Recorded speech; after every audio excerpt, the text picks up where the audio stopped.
All the people with the backwards attitude, pointing fingers, and that's a bad excuse for sitting on your ass when you complain.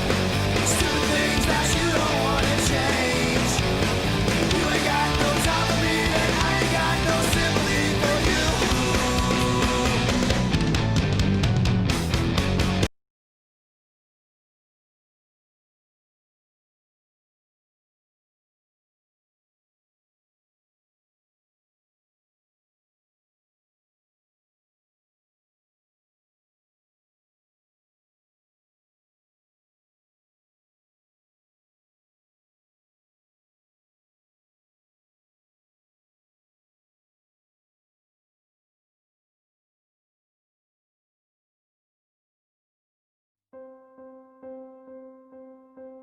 Today is World Suicide Prevention Day.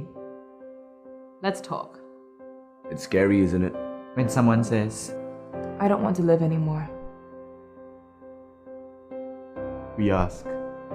Why do you want to die? but instead of listening to their answer, we say, Don't be stupid. Why would you even think that? There's always something to live for.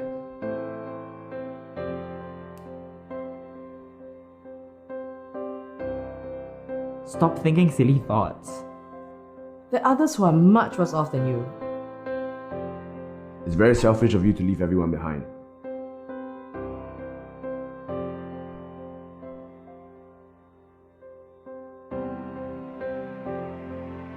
But then we're talking about ourselves and how we feel.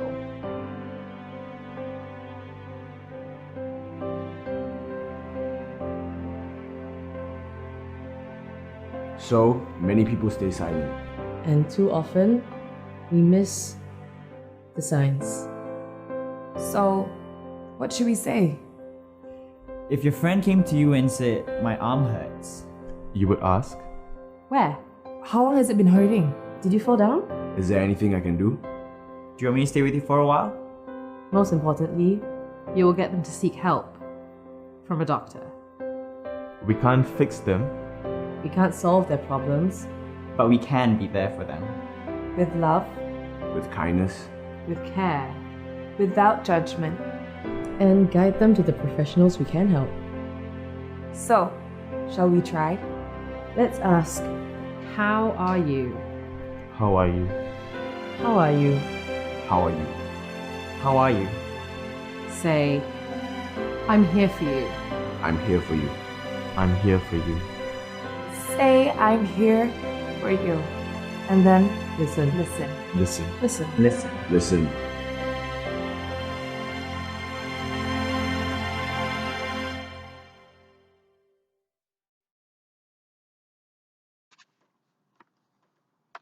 The sixth commandment is thoughtlessly violated. To take one's life instantly is no greater sin in the sight of heaven than to destroy it gradually. But surely, persons who bring upon themselves sure decay by wrongdoing will suffer the penalty here, and without a thorough repentance will not be admitted into heaven hereafter any sooner than the one who destroys life instantly. The will of God establishes the connection between cause and its effects. We're living in the midst of an epidemic of crime, at which thoughtful, God-fearing men everywhere stand aghast.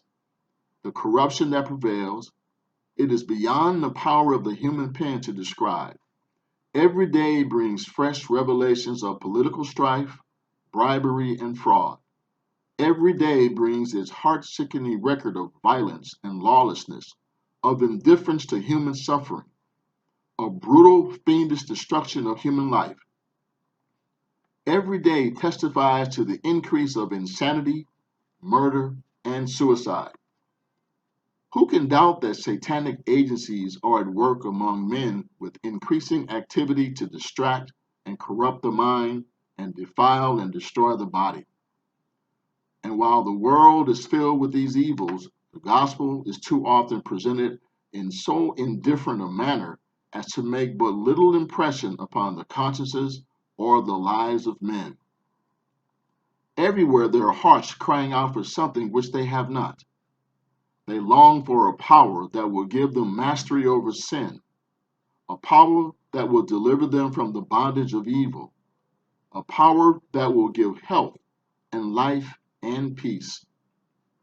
Many who once knew the power of God's word have dwelt where there is no recognition of God, and they long for the divine presence. The world needs today what it needed 1900 years ago, a revelation of Jesus Christ. A great work of reform is demanded, and it is only through the grace of Christ that the work of restoration, physical, mental, and spiritual, can be accomplished. Christ's method alone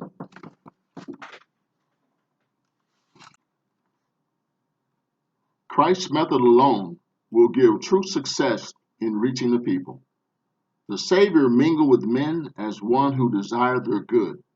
He showed his sympathy for them, ministered to their needs, and won their confidence. Then he bade them, "Follow me."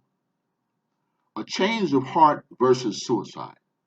Consider these words, "And I saw the dead, small and great, stand before God, and the books were opened, and another book was opened.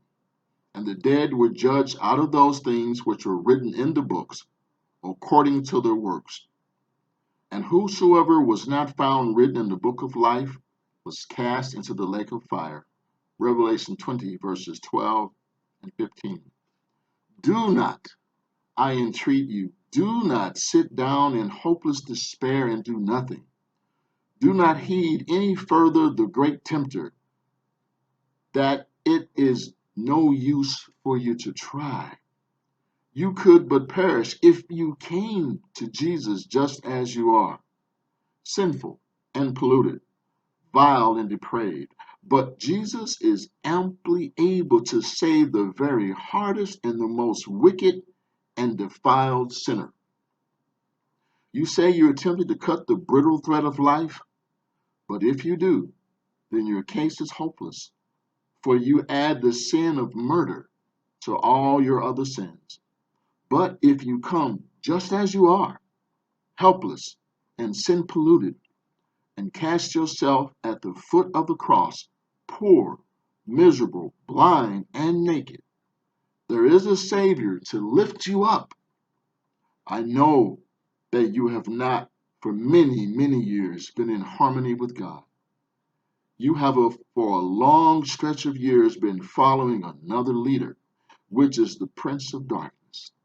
But if you will cast off the works of darkness, if you will now look unto Jesus, you will live. Suicide attempts among Black adolescents are on the rise. While suicide attempts decreased overall among United States adolescents between 1991 and 2017, they increased by 73% among Black adolescents, finds a new study from the Brown School of Washington University in St. Louis. The rise in suicide rates among Black youth can most likely be traced back to an internalization of issues around structural racism in America, along with a lack of coping mechanisms and a lack of investment in mental health services in Black communities, says Joe Dean, the Benjamin E. Youngdale Professor of Social Development and nationally recognized authority on suicidal behavior among Black Americans. Black youth experience disparities in mental health treatment, said Joe. They may not want to face the fact that they have a problem. They may not want to be judged. Another explanation could be that Black adolescents view mental health treatment with skepticism because of mistrust of the providers. This particular study was published in Trends of Suicidal Behaviors Among High School Students in the United States in 1991 through 2017. This was published in the Journal of Pediatrics. The researchers used the nationally representative school-based Youth Risk Behavior Survey to examine suicide trends by different racial and ethnic groups. Participants included 1,998 540 high school students. The results suggest that over time, Black youth have experienced an increase in suicide attempts. In comparison, self-reported suicide attempts for white adolescents fell by 7.5% over the same period of time. There must be an increased awareness about the unique aspects of mental health in Black Americans. Dr. Poussin says that one reason African Americans may not seek out professional help is because only about 2.3% of all psychiatrists in the United States are African American. Amy feels it's important that culturally sensitive training become a part of the standard physical related education and healthcare process. She emphasizes mental health problems are often physically related and can be treated through talk therapy or through medication. Interesting. He said this can be quite troubling also because attempts by Blacks, these are the most prominent risk factors that are associated with suicide death. Suicidal thoughts and behaviors trends by race and ethnicity. For Black boys, the study found a significant increase in injury by attempt occurred, which suggests that Black boys may be engaging in increasingly lethal means when attempting suicide.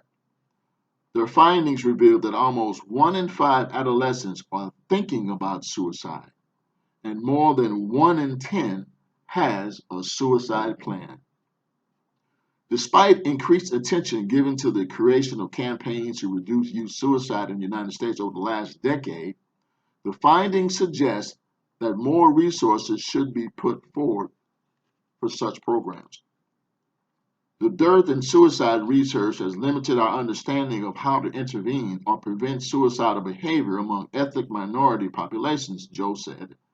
Greater equity in science is needed to advance career pathways for ethnic minority investigators, posing critical questions like what we raise in this particular article. It's fascinating how they get psychiatrists and psychologists and all these scientists and people who do these statistics to determine what causes suicide rates in Black boys or Black adolescents. But none of them touch on the real problem. The problem is not a lack of programs. The problem is not a lack of educational resources. You're talking about a problem dealing with eternal issues, particularly sin. Health. Suicide rates for Black children are twice that of white children. The new data shows it. It says here, African American children are taking their lives at roughly twice the rate of their white counterparts, according to a new study that shows a widening gap between the two groups. And this was printed in the Journal of American Medical Association Pediatrics, which confirmed a pattern which was first identified several years ago when researchers at National Children's Hospital in Ohio found that the rate of suicides for Black children ages 5 to 12 exceeded that of young whites. The results were seen in both boys and girls. Although suicide is rare among young children, the latest findings reinforce the need for better research into racial disparities. Here we go again. Lead author Jeffrey Bridge said Monday, suicide is one of the leading causes of death for older children and adolescents in the United States. We can't assume any longer that suicide rates are uniformly higher in white individuals than Black. Just said Briggs, who is an epidemiologist who directs the Center for Suicide Prevention and Research at the Columbus Hospital. He says there is this age-related disparity, and now we have to understand the underlying reasons. Most of the previous research has largely concerned white suicide. So we don't even know if the same risk and protective factors apply to black youth. You need a research to tell you that. Historically, suicide rates in the United States have been higher for whites than blacks across all age groups. That remains the case for adolescents aged 13 to 17. According to the new study, white teens continue to have a 50% higher rate of suicide than black teens. Overall, between 1999 and 2015, more than 1,300 children ages 5 to 12 took their own lives in the United States, according to the Centers for Disease Control and Prevention. Those numbers translate into an average of one child 12 years or younger dying by suicide every 5 days. The pace has actually accelerated in recent years, according to the CDC statistics. The researchers based their latest analysis on CDC's web-based injury statistics query, which does not include geographical or socioeconomic data, although the study was unable to provide a cultural context for the racial difference in suicide rates. Psychiatrist Samoon Ahmad thinks a number of reasons could account for the disparity.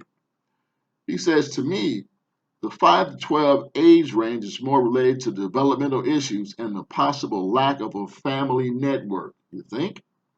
Social network and cultural activities, said Ahmad. He said, listen, there was evidently an issue with the introduction of social media, Facebook, Instagram, Snapchat. There is more isolation with children, not as much neighborhood to play. Kids are more social in their own vacuum. Ahmad described this age group as probably the most vulnerable, yet adults tend to think that children are somehow too young to experience such depths of despair. No one talks about that with them. We tend to put them in silos and don't discuss these things because we think it's too traumatic for them. Instead, there must be a slow and steady flow of communication. Previous studies have looked at some of the characteristics and circumstances surrounding children's suicides. In 2017, research by Briggs and colleagues found that among children ages 5 to 11 and young adolescents ages 12 to 14, those who took their own lives were more likely to be male, African American, in dealing with stressful relationships at home or with friends. Children who had a mental health problem at the time of death were more likely than young adolescents to have been diagnosed with attention deficit disorder or attention deficit hyperactivity disorder, ADD and ADHD, terms, letters, numbers to describe a problem which no one wants to address, honestly. Young adolescents who killed themselves were more likely to have relationship problems with a boyfriend or girlfriend. They also had higher rates of depression, according to last year's study, which was published in the journal Pediatrics. That 2017 report found that a third of elementary school-age suicides involved black children compared to just 11.6% of early adolescent suicides. Briggs said his motivation for delving into this issue was a suicide in a town not far from Columbus. The child was not even 10 years old. They say we went into the original study because suicide rates were increasing among adolescents in the United States. The local death made us think if there was a change in the suicide rate of children. And that's what made us look into it. But suicide among blacks. You see, this is troubling because attempts are the most prominent risk factor associated with suicide.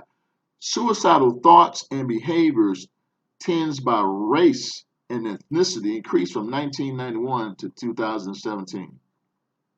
For black boys, the study found, a significant increase in injury by attempted suicide which suggests that black boys may be engaged in increasingly lethal means when attempting suicide.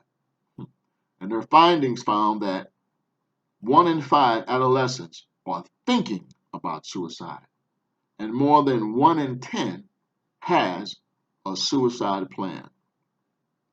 You see, this is a horrible situation that's increased, especially with the death that we're seeing daily. We're being bombarded on the media by the deaths and the trauma and treatment of black people protesting because of blacks are being murdered as if we're in season, especially by the police.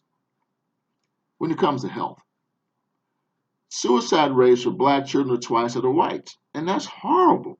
And this is not going to decrease whatsoever. You see, some of the startling statistics, this didn't just start in 1991. This goes back even further than 1980. But you find something fascinating. In those previous decades, black people weren't committing suicide like that. At least they weren't being reported. You see, there's what's called a silent situation. Despite this increase in numbers, the topic of suicide is still considered taboo. While this is true nationwide among all groups, especially among black people. See, one problem, he says, is the stigma associated with depression itself. More than 60% of black individuals don't see depression as a mental illness, which makes it unlikely that they will seek help for it. And usually the help that is referred to is in the sense of giving them mind-bending, mind-altering drugs, which doesn't help the problem. A simple analogy I like to apply is this. If a man has a job, has a family, and he feeds his family, pays his rent, buys their clothes, and provides for them. But if that man, particularly a black man, loses his job and or a black woman loses their job, naturally, physiologically, mentally, psychologically, if he doesn't have an anchor, which is some kind of spiritual belief, I don't mean mysticism and all this nonsense, then he's naturally going to be depressed. And what is the suggestion? He has a mental health issue and give him a drug. Give him some Haldol. Give him some psychotropic drug to calm him down. And I ask you, using common sense, my brothers and sisters, is the reason this man depressed because he needs a drug to dope him up? Or is the reason he's depressed because he needs a job? It's not rocket science. You see, this is horrible. And people see this, especially black people, as a sign of weakness when you're depressed. He said this even goes back to the days when blues music was invented as a way to sing about pain and distress. He says blacks just consider it a part of life. He also says that blacks pride themselves on being strong after surviving 250 years of slavery and years of segregation and discrimination. Of course, he said 250, but we know we're talking about 400 plus. Depression, then, is seen as a sign of weakness. How do you overcome the problem, according to science and psychology? Well, he says the first step is to help is public awareness. You can't prevent illness or suicide if you don't even talk about it and gain some knowledge about it. Along with this, he says, education about the warning signs of suicide is needed. Some of these signs include irritability, changes in appetite, changes in sleep habits, headaches, stomach aches, pain all over, chronic fatigue, not wanting to get up in the morning, sadness that continues for up to a month, even spontaneous crying, social withdrawal, which is a loss of interest in activities and things that once you considered enjoyable. The fascinating thing about these things that are considered warning signs, a lot of other things can cause these same signs. Not necessarily because a person is depressed. It can be because a person is going through a traumatic situation at home, a divorce, a father's not there, hunger, health issues. Hunger is not an illness that wants you to commit suicide. Having your father and your mother not in the home, being homeless is not an illness. It's a condition that's brought on by certain situations and circumstances. Doesn't need to be treated by drugs. It needs to be treated indefinitely, specifically, pertinently, with things that resolve the problem, not placate, bandage up, and just medicate. He goes on to talk about what's considered slow suicide. Dr. Poussin also talks about what he calls slow suicide. This is the other self-destructive behavior that can accompany depression. This includes drug addiction, alcohol addiction, gang involvement, and other high-risk behaviors. Interesting. What he fails to mention is this. The same foods that we're consuming, especially in the Black communities, which are laced with food additives, hormones, steroids, not to mention the population control methods that we're forced to breathe, drink, and inhale, which shorten our lifespan, those things lead to depression too. Watching your child every day, wonder if he's coming home. Just looking at the news, this controlled news media, which is designed to put your mind in a certain state, can be depressing. So what do? You're going to medicate the TV or turn the thing off? You see, based on the 2017 Risk Behavior Survey, it says 7.4% of youth in grades 9 through 12, elementary through high school, reported that they had made at least one suicide attempt in the last 12 months. Female students attempted suicide at least twice as often as male students. Black students reported the highest rate of suicide attempts, 9.8%, with white students at 6.1%. And it says approximately 2.4% of all students reported making a suicide attempt that required treatment by a doctor or a nurse. And for those requiring treatment, rates were highest for Black students.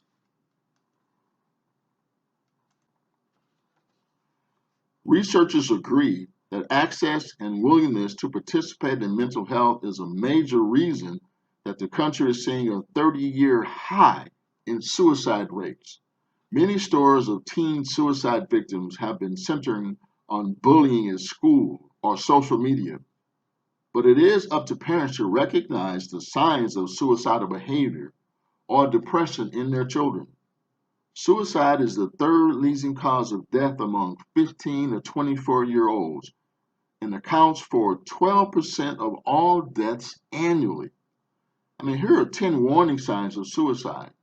One is the obvious, which you may think: depressed mood, substance abuse, frequent episodes of running away or being incarcerated, family loss or instability, significant problems with one or both parents, expressions of suicidal thoughts or talk of death or the afterlife during moments of sadness or boredom, withdrawal from friends and family, difficulties in dealing with sexual orientation, a loss of interest in enjoying activities that were once pleasurable, or an unplanned pregnancy, or even an impulsive, aggressive behavior and frequent expressions of rage.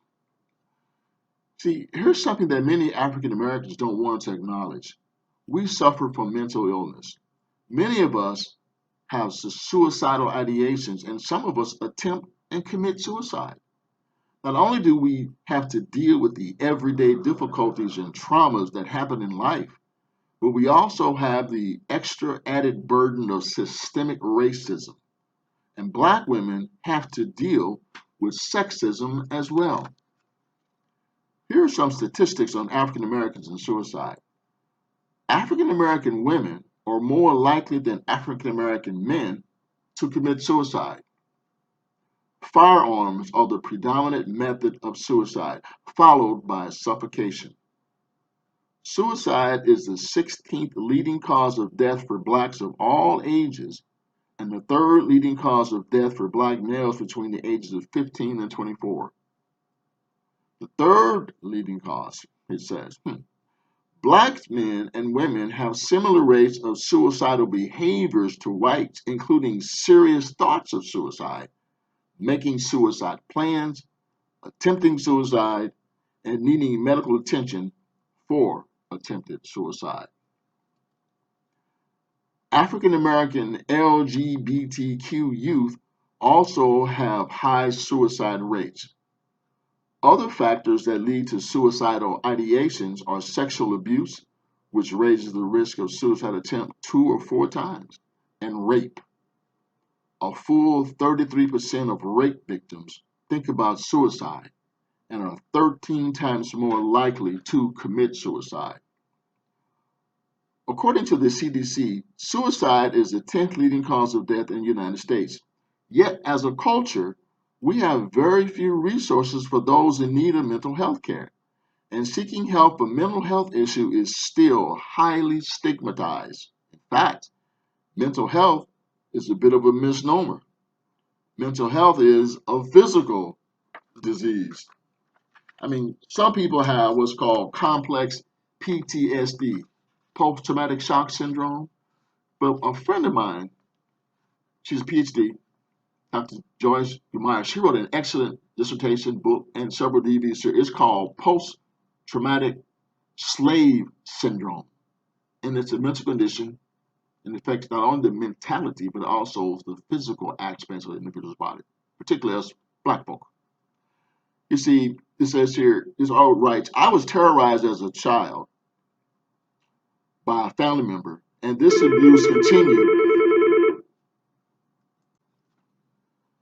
For many African Americans with suicidal ideations, the burden of dealing with racist projections makes the living of life even harder. Several recent studies have pointed out that racism keeps white people from acknowledging Black pain.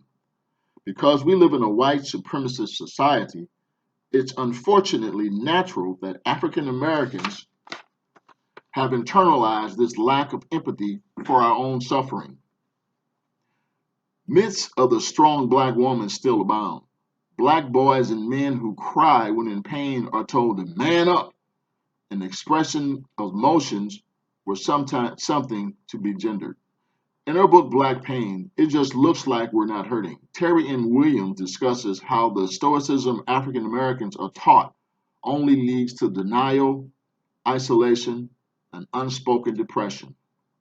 Essentially, our inability to speak our pain is killing us.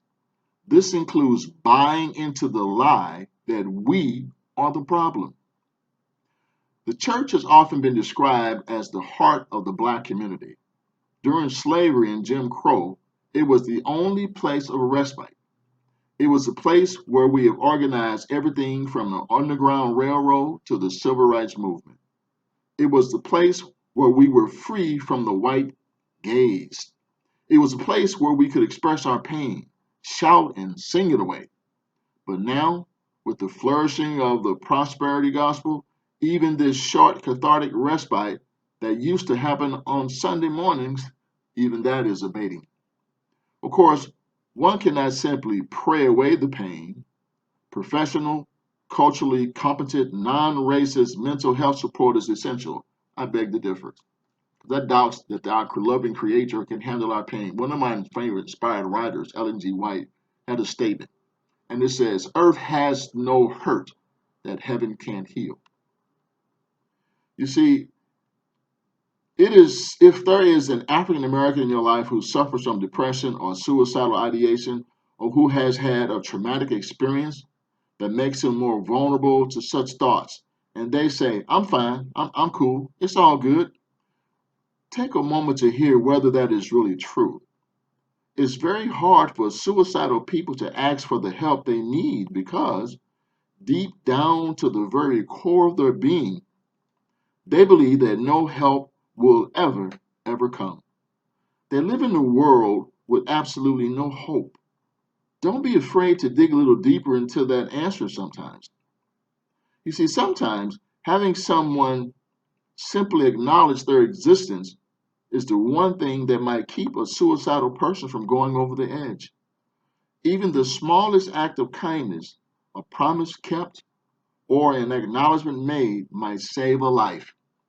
If you know someone who gives until it hurts, try to give back a little or encourage them to say no. For those who deal with or have dealt with suicidal ideation, your pain is real.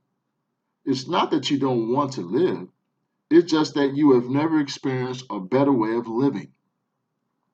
Acknowledging this pain can be terrifying. It may feel as though if you start crying, the tears will never end. Please know that there are people out there who can help, and they may or may not be family or friends. They may be a therapist, counselor, social worker, or a stranger with a kind word. And please don't forget, there's our loving Creator who died so that you might live. His ear is always listening, and He loves you so much. Find whoever is willing to help you discover that balance between darkness and light. A sign of strength is asking for what you need. There's no weakness in doing that. You need help, and we all need help. Get help. You see, humans were meant to uplift one another. Embrace the art and skill of receiving. Learn to say no to what doesn't serve you. Reach out for those people who are willing to hold you up. They're there. If you can find them, you can too. An honor roll student and a budding athlete knew those who had described him. His name was Rylan Hagan. He was a model sixth grader and a happy kid with two loving, if occasionally troubled parents fighting through poverty, past incarceration, and homelessness. Friends and family remembered Stormride Denson Jackson as a beacon of light, a typically tween-age girl who loved dancing and was a bit of a shutterbug. She loved taking pictures, those selfies. Yet her captivating smile, they say, belied the pain she felt from bullying from other kids at her residential charter school. Rylan was 11, and Stormaya, she was 12, lived in different parts of Washington, D.C., and likely didn't know each other, but their deaths united them. You see, Rylan died of suicide in November 2017, and Stormaya reportedly did the same thing this past January. Brothers and sisters, you see the health of Black America. Though shockingly young for such tragedy, the two also illustrate alarming statistical trends. More elementary age African American children have been taking their own lives, and Black boys and girls between the ages of 5 and 12 are doing so at a roughly twice the rate of white kids who are the same age. Why is this? Suicide rates in the United States have traditionally been higher among whites than Black individuals across all age groups. And they've been doing all kinds of study, but now they're realizing that kids that are younger than 13 years old are approximately 2 times higher for Black children compared to white children. This is not getting any better. We have to address this situation by God's grace and mercy. You see, when I was in medical school, I was told Black people didn't get depressed and Black people didn't commit suicide, says Lawson, who was a middle-aged African American. I was raised in a rural community, primarily Black. I knew there were suicides in our community, but they weren't reported as such and were against signs of weakness, not illness. Broadly speaking, suicide is considered by many to be a national epidemic, regularly ranking among the top 10 causes of death in the United States and tallying an economic cost of billions of dollars each year. According to the American Foundation for Suicide Prevention, there are 123 suicides per day on average. White men account for 7 in 10 suicides in 2016. And the suicide rate was highest among the middle-aged, or those between the ages of 45 and 54. While African Americans overall are far less likely to kill themselves than whites, and the Journal for American Association of Pediatrics study showed that they were far more total suicides among white boys and girls 5 to 17 than among Black children the same age. The research also notes the past finding that the suicide rates of Black children ages 5 to 11 has risen dramatically since the early 1990s. it drops to half the rate of their white peers when black children reach adolescence, the new study shows. This is very unfortunate. Also, the study shows there's a suicide school link. I can tell you younger children, regardless of race, have different characteristics with regards to suicides. And it doesn't always center on depression, says Horowitz, the study and co-author. Younger kids, she says, tends to be more impulsive than adolescents. Eric. Sorry about that. Let me say that again. I can tell you younger children, regardless of race, have different characteristics with regards to suicides. And it doesn't always center on depression, says Horowitz, the study co-author. Younger kids, she says, tend to be more impulsive than adolescents, don't have the same concept of death, and might not have the ability to cope with difficult but ultimately temporary hardships that drive them to suicide. That's why restricting access to lethal means like guns or dangerous prescription drugs is so important, Horowitz says.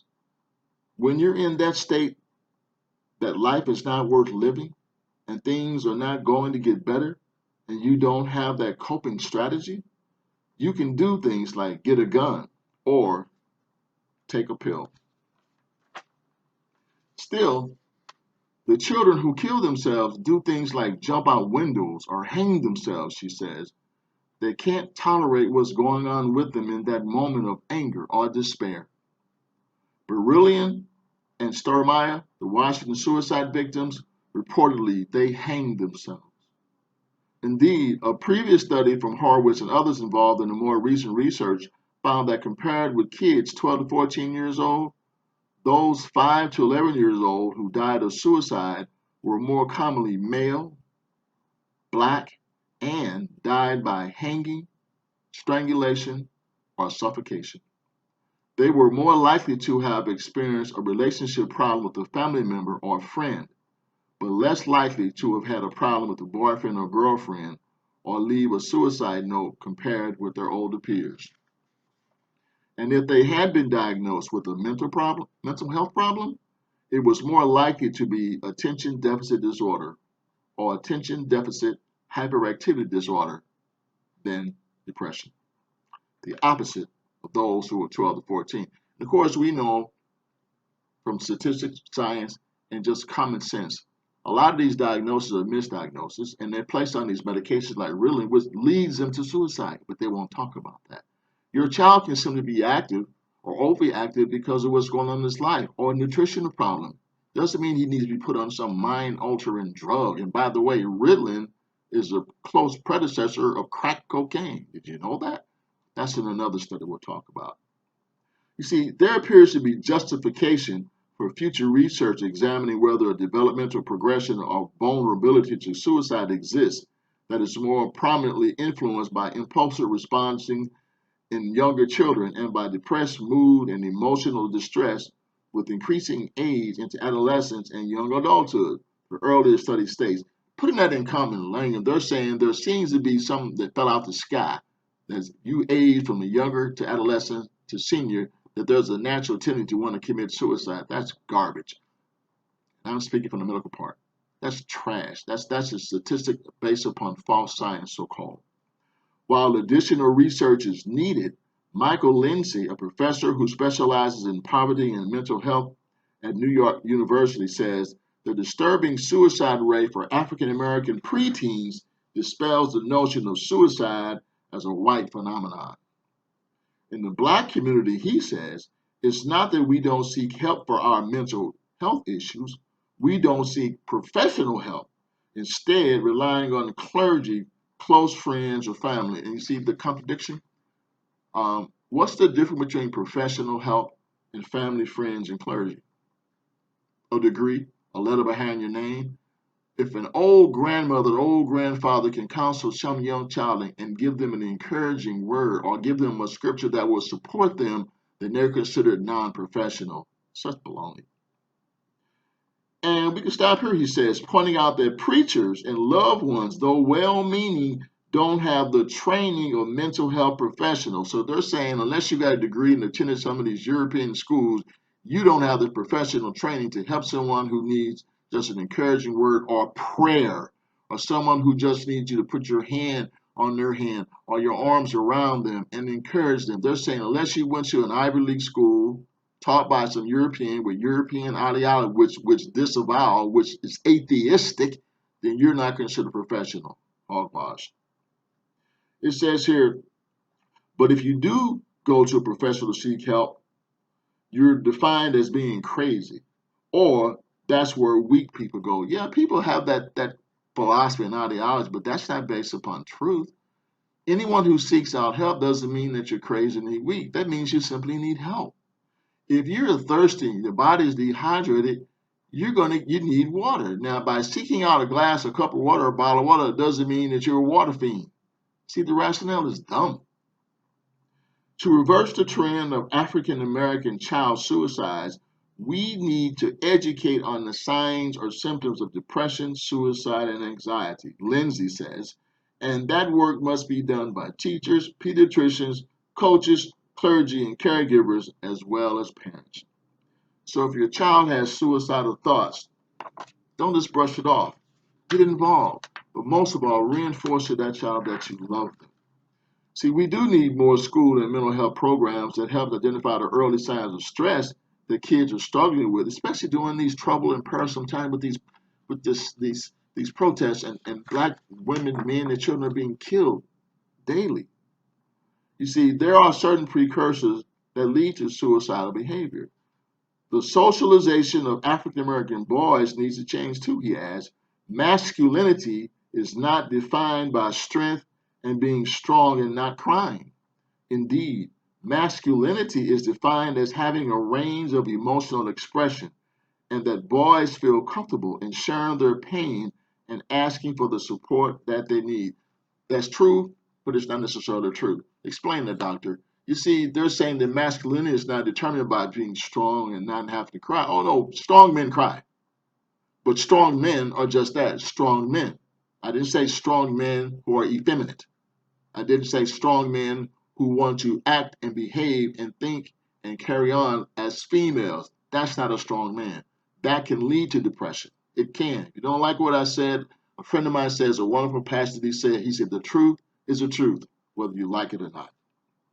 You see, besides a clear sign that there needs to be parity between blacks and whites in healthcare, Horowitz says the suicide findings show that parents need to know it's okay to discuss the issue with the child who talks about it, which is one way to get rid of the stigma surrounding mental health. She has helped develop a questionnaire to aid pediatricians in screening their young patients to determine if they have suicidal thoughts. I think African Americans are at increased risk for all kinds of things, Horowitz says. This is no exception. The research may come too late, and it came too late for Ryland Hagen and Stormont Denson Jackson. Both committed suicide. But Horowitz says there is hope behind the dreadful stories and statistics, and it starts with acknowledging the problem and knowing where to go to get a true source of help. And that true source of help can come through another human, but that human does not have the true source of help. That human should acknowledge the actual true source of help, and that's the Creator who made us. And it's interesting, she says, even in this paper, it should be looked at as a call to action. Let's talk to our kids about suicide, not only because it's healthy, but also because, unfortunately, suicide rates among young black boys and girls is on the rise.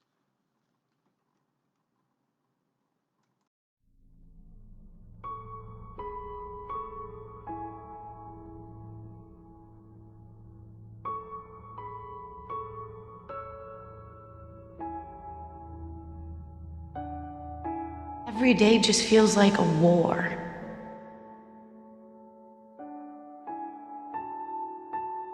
And I walk around so mad at the world, but I'm really just fighting with myself.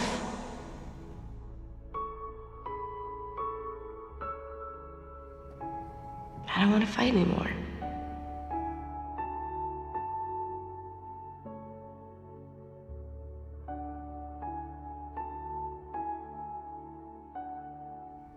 I'm just too tired.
I have my ups and downs, just like anybody else. Maybe more than anybody else. I can be hard to figure out. And I like my privacy. I don't want you looking over my shoulder all the time. But you know your kid better than anybody else. And if you think he's acting different than usual... Acting really down, crying all the time for no good reason. Or getting really mad. Not able to sleep, or sleeping too much. Shutting her friends out or giving her stuff away. Acting reckless, drinking, using drugs, staying out late. Suddenly not doing stuff he used to love. Or doing stuff that's just not like him. It might be nothing to worry about. It might just be high school. Or it might be something more. He might be depressed. Not just feeling down, really depressed. It might be that your kid is thinking about killing himself. It happens. More than you think. More than it should. And people say, I had no idea. I thought it was just a phase he was going through. I never thought she'd do it. I wish he'd come to me. I wish he'd said something. I wish I'd said something. When it's too late. So if you think your kid's acting different, if she seems like a different person, say something. Say, what's wrong? How can I help? And ask straight out. Are you thinking about killing yourself? It doesn't hurt to ask. In fact, it helps. When people are thinking about killing themselves, they want somebody to ask. They want somebody to care. Maybe you're afraid you'll make it worse if you ask. Like, you'll put the idea in their head. Believe me, it doesn't work that way. It doesn't hurt to ask. In fact, the best way to keep a teenager from killing herself is to ask, are you thinking about killing yourself? And what if they say yes? Or maybe. Or sometimes. Well, here's what you don't say. That's crazy. Don't be such a drama queen. You're making too much of this. That boy's not worth killing yourself over. That's not going to solve anything. You're just trying to get attention. You're not going to kill yourself.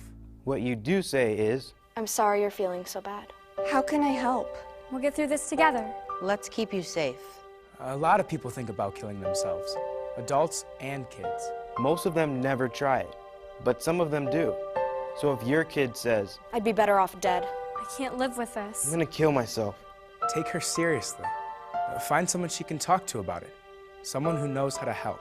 Sometimes kids want to kill themselves because something happened. A breakup, a failure. But sometimes it goes deeper, and it's not going to go away by itself.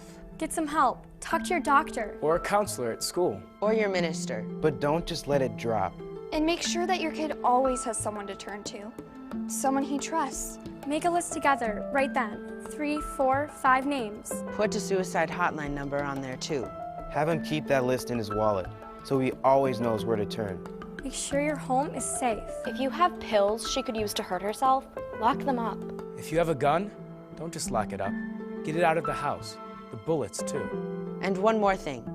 If you think your kid might be about to hurt himself, don't leave him alone. Take him to the emergency room. Call 911 if you have to.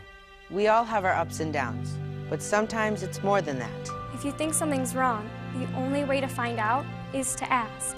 Ask straight out. Are you thinking about killing yourself? Don't wait until you're sure. Trust your gut. Because it never hurts to ask. And it can make a big difference. All the difference. In your kid's life.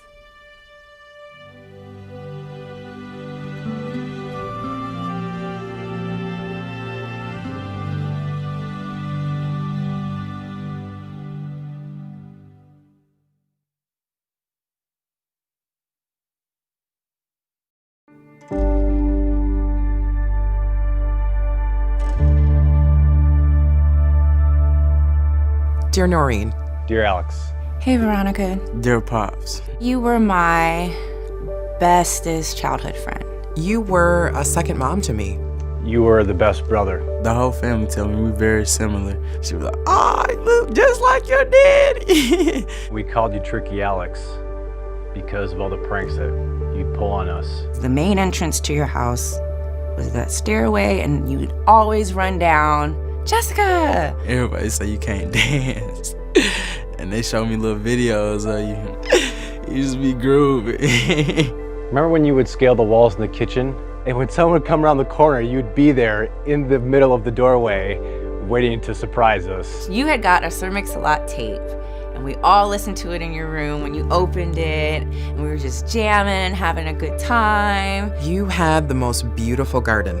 It was a lot of work all the time with me and my friends. If you were here today, I would imagine you still probably volunteering, even with helping the elderly. I would imagine you would be a doctor. You would be teaching art, absolutely. I would be in your class. Going to the library together. I know you like reading. You'll be helping me with my career. You're just full of energy and a lot of life. When I found out about your passing, I was at home by myself after school. The doctor came in and he said you were gone. But I thought you had a heart attack. Towards high school, she told me the truth. She was like, well, your father died. He had overdosed on pills or whatever. And we were supposed to see each other that weekend. So I broke down in tears, confused, mainly because I had just spoken to you. And I wanted to physically save you. I wanted to save you. And I didn't really know what to do. A lot changed. I grieved a lot. It was like a complete void at that time. I just don't understand how you could take your life like that, you know? Did you think about us? Or maybe you didn't, so it wouldn't change your mind? There's just so much pain. It's unbearable pain. I got angry because my best friend, your daughter, changed after that. Until this day, every time I step foot in that house, I still look up those stairs. I still hear your voice. Your dad is still looking for peace. I wish you were here today because there's ways that we still need you. I know I need you because, like, I'm still a young man. I got a long ways to go. I wish I knew why you felt the need to just completely leave. Somewhere in the decision-making process, you figure that everyone would be better without you, and that's not true. You were a good son. You were a good friend. You know you were loved, you feel me? You the heart of the family. You matter. You always did. You always will. Alex, you were a little brother. You were full of life and full of energy. You were a good person. I know you're with me every day. Love you, old buddy. And I love you. I love you. And I will always treasure our friendship. And for that, I love you. I love you, I love you, I love you.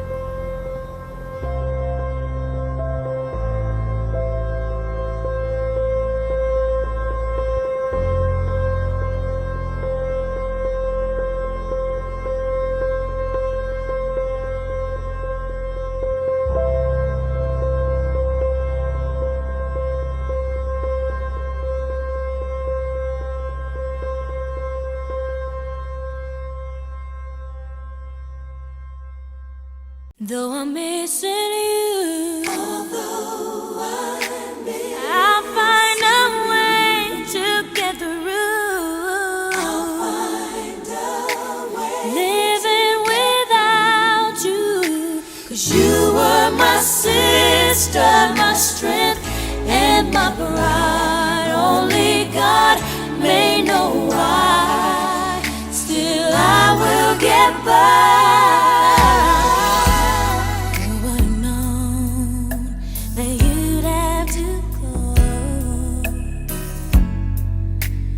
Suddenly so fast. How could it be that our sweet memories were beyond all that we had planned? And now that you're gone, every day I go on, but life's just not the same.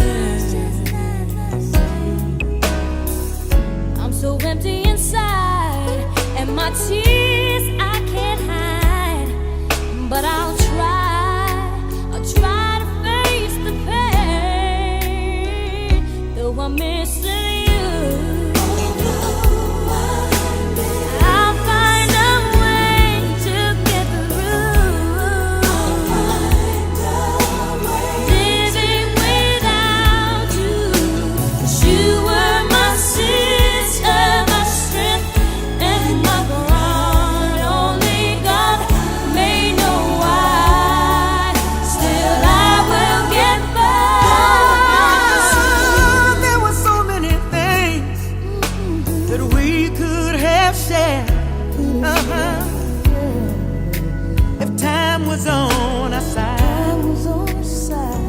Ooh, yeah. Now that you're gone, I can still feel you near.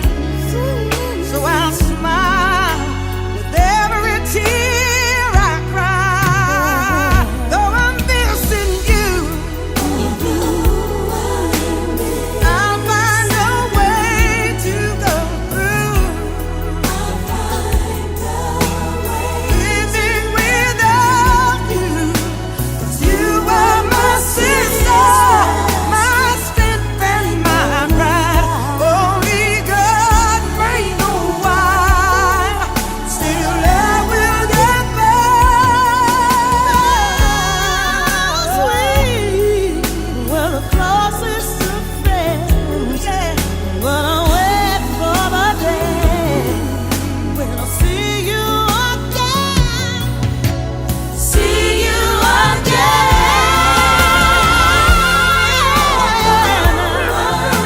But I'll find a way to get through. Living without you.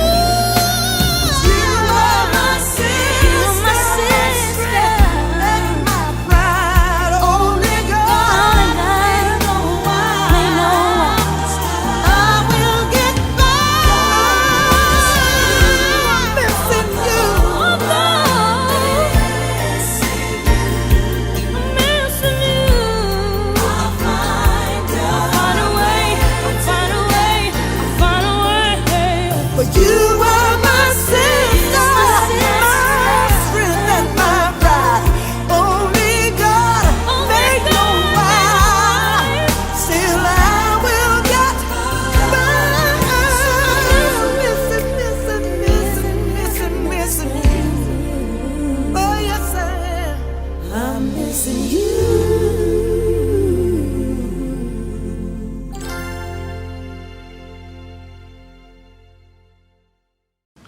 Who said that? The lady at the store. That is not a compliment. It's an ugly, nasty word, and you are going to hear it. Nothing I can do about that. But you are not going to let that word hurt you. You got your ID? Guess I stopped you. Now, when you get pulled over, I'm a good driver. Okay? baby, Don't worry. this is not about you getting a ticket. This is about you not coming home. I'm gonna be okay. Right? Okay. You are not pretty for a black girl. You are beautiful, period. Okay? Don't ever forget that.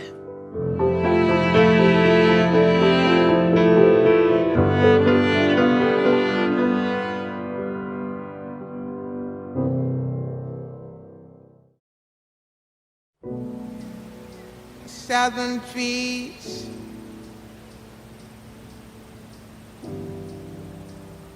barren, strange fruit, blood on the leaves,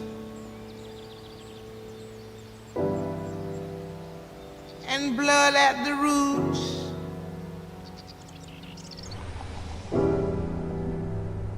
Black bodies swinging in the southern breeze.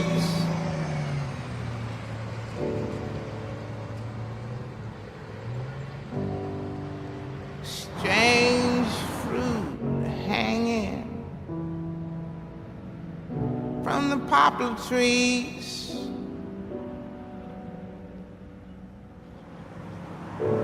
Pastoral scene of the gallant South.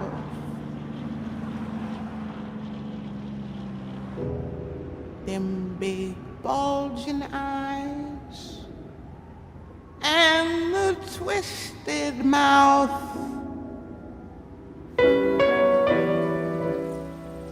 Scent of magnolia, clean and fresh.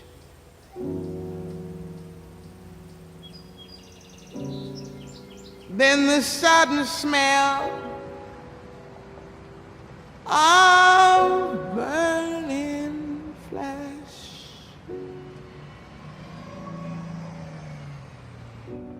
Here is a fruit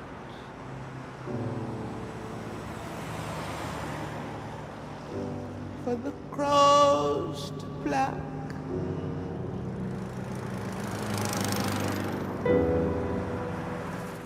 For the rain to gather, for the wind to suck, for the sun to rot, for the leaves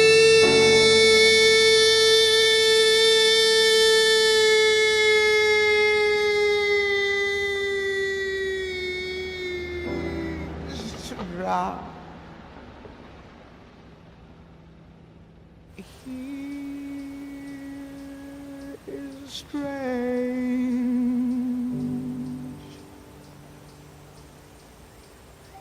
and bitter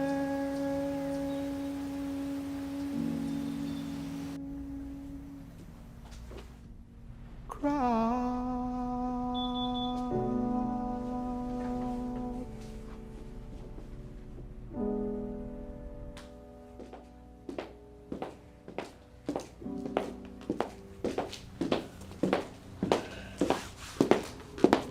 Sweetie? Hey.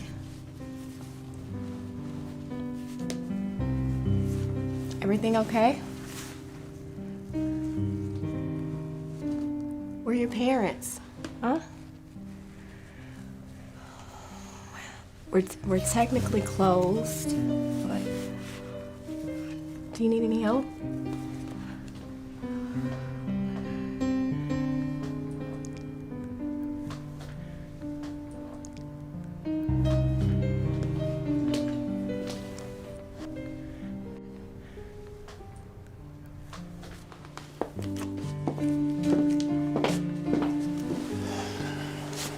What's up, little man? Can you help me take this off? Yeah, let's see what you got. 7 trees,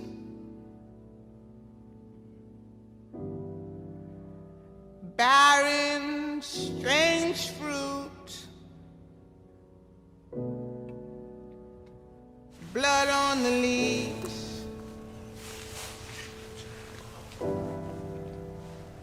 and blood at the roots.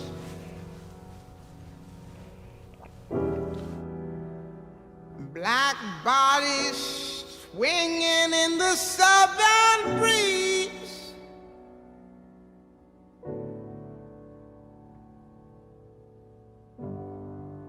Strange fruit hanging from the poplar trees. That don't come off. Pastoral scene of the gallant South.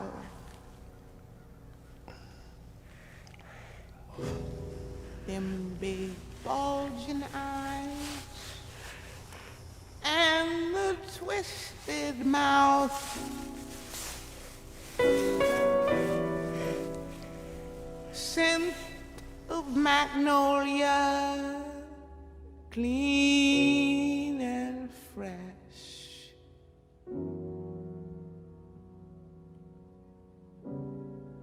Then the sudden smell of burning flesh. Here is a fruit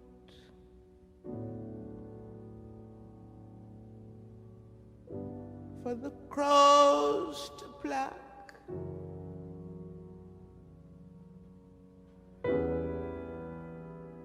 For the rain to gather.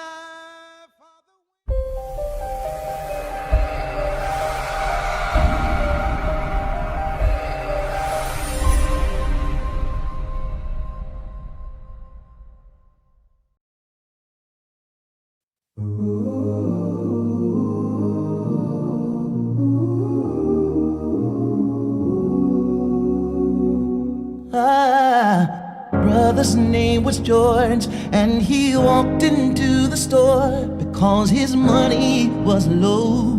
They called him a criminal, and they called authorities. They put handcuffs on me, and when I tried to explain, they responded with the knee. I can't breathe.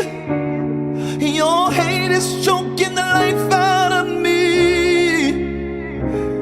They're supposed to be the land of the free. Look at me, I can't breathe.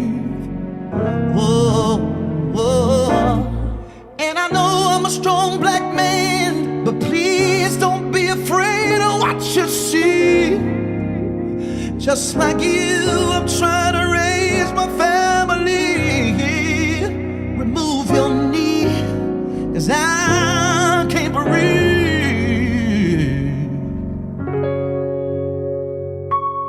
And we demand a change. We demand it right now. And the blood of the innocent is crying from the ground. 400 years of slavery, clinging to a dream. When will reparations come? When will freedom ring? I can't breathe. Oh, your hatred is choking the life out of me. This is supposed to be the land of the free, but look at me, I can't breathe. Oh, oh, oh, oh. Minneapolis, I'm praying for you. Breathe. Oh, New York City, I'm praying for you. Oh, breathe. Woo. I gotta tell my brothers and sisters in Detroit City. Oh, Detroit, breathe. Oh, ATL, Louisville, Tennessee, Boston, yeah. You gotta breathe, you gotta breathe, you gotta breathe, you gotta breathe, you gotta breathe, you gotta breathe. Birmingham, Alabama, Louisiana, you gotta breathe. From Texas to LA, from Florida to the Bay, North Carolina, South Carolina, Philadelphia, you gotta breathe. Chicago, Ohio, San Francisco, people all over the world, from Africa to the UK. Oh, breathe. Oh, breathe.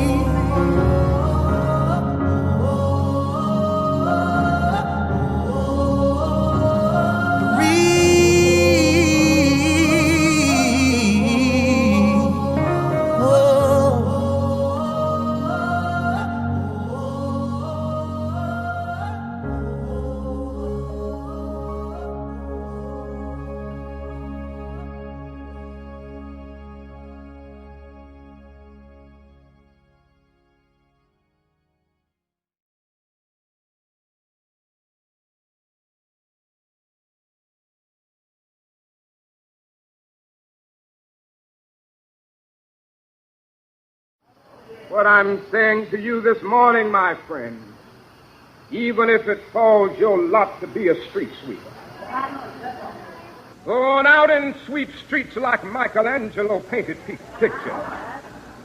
Sweep streets like Handel and Beethoven composed music. Sweep streets like Shakespeare wrote poetry. Sweep streets so well that all the host of heaven and earth will have to pause and say, here lived a great street sweeper who swept his job well. If you can't be a pine on the top of a hill, Be a scrub in the valley, but be the best little scrub on the side of the reel. Be a bush if you can't be a tree. If you can't be a highway, just be a trail. If you can't be the sun, be a star.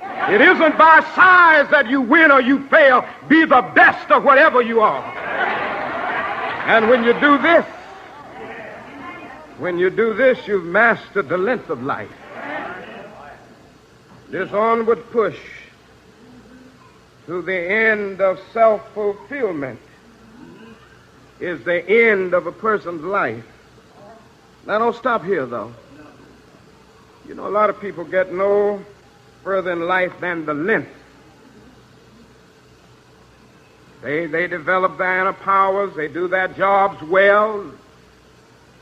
Do you know they try to live as if nobody else lives in the world but themselves? And they use everybody as mere tools to get to where they're going. They don't love anybody but themselves. And the only kind of love that they really have for other people is utilitarian love. You know, they just love people that they can use. A lot of people never get beyond the first dimension of life.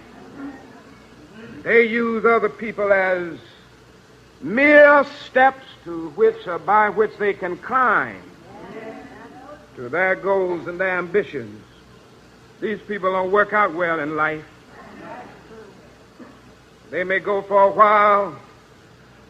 They may think they're making it all right. But there is a law.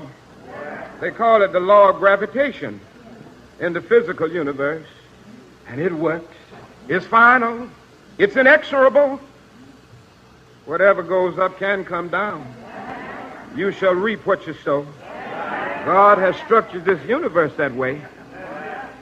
And he who goes through life not concerned about others will be a subject victim of this law.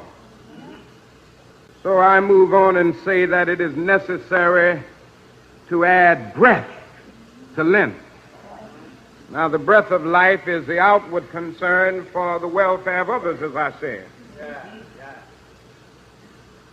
Man has not begun to live until he can rise above the narrow confines of his own individual concerns to the broader concerns of all humanity. This is the most important and crucial period of your lives, for what you do now and what you decide now at this age may well determine which way your life shall go. And the question is whether you have a proper, a solid, and a sound blueprint. And I want to suggest some of the things that should be in your life's blueprint. Number one in your life's blueprint should be a deep belief in your own dignity, your own worth, and your own somebodyness. Don't allow anybody to make you feel that you are nobody. Always feel that you count. Always feel that you have worth. And always feel that your life has ultimate significance. Secondly, in your life's blueprint, you must have, as a basic principle, the determination to achieve excellence in your various fields of endeavor. You're going to be deciding as the days and the years unfold what you will do in life, what your life's work will be. Once you discover what it will be, set out to do it, and to do it well. Be a bush if you can't be a tree. If you can't be a highway, just be a trail. If you can't be the sun, be a star. For it isn't by size that you win or you fail. Be the best of whatever you are.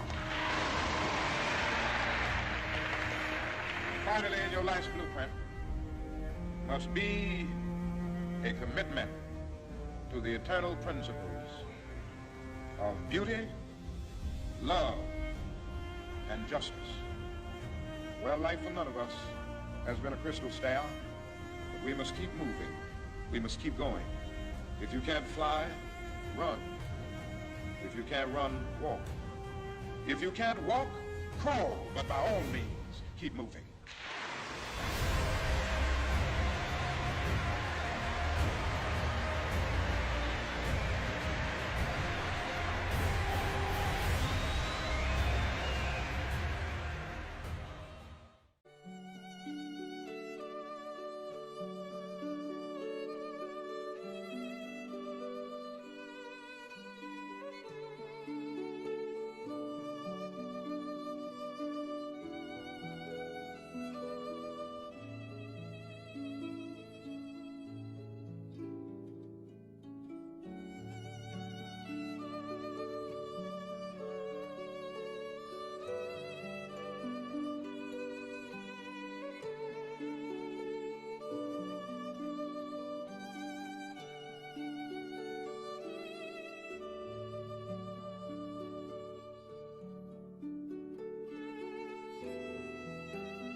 My child, you may not know me, but I know everything about you. I know when you sit down and when you rise up. I am familiar with all your ways. Even the very hairs on your head are numbered, for you were made in my image. In me you live and move and have your being, for you are my offspring. I knew you even before you were conceived. I chose you when I planned creation. You were not a mistake, for all your days are written in my book. I determined the exact time of your birth and where you would live. You are fearfully and wonderfully made. I knit you together in your mother's womb and brought you forth on the day you were born. I have been misrepresented by those who don't know me. I am not distant and angry, but am the complete expression of love. And it is my desire to lavish my love on you, simply because you are my child and I am your father. I offer you more than your earthly father ever could, for I am the perfect father. Every good gift that you receive comes from my hand, for I am your provider and I meet all your needs. My plan for your future has always been filled with hope, because I love you with an everlasting love. My thoughts toward you are countless as the sand on the seashore, and I rejoice over you with singing. I will never stop doing good to you, for you are my treasured possession. I desire to establish you with all my heart and all my soul. And I want to show you great and marvelous things. If you seek me with all your heart, you will find me. Delight in me, and I will give you the desires of your heart. For it is I who gave you those desires. I am able to do more for you than you could possibly imagine. For I am your greatest encourager. I am also the Father who comforts you in all your troubles. When you are brokenhearted, I am close to you.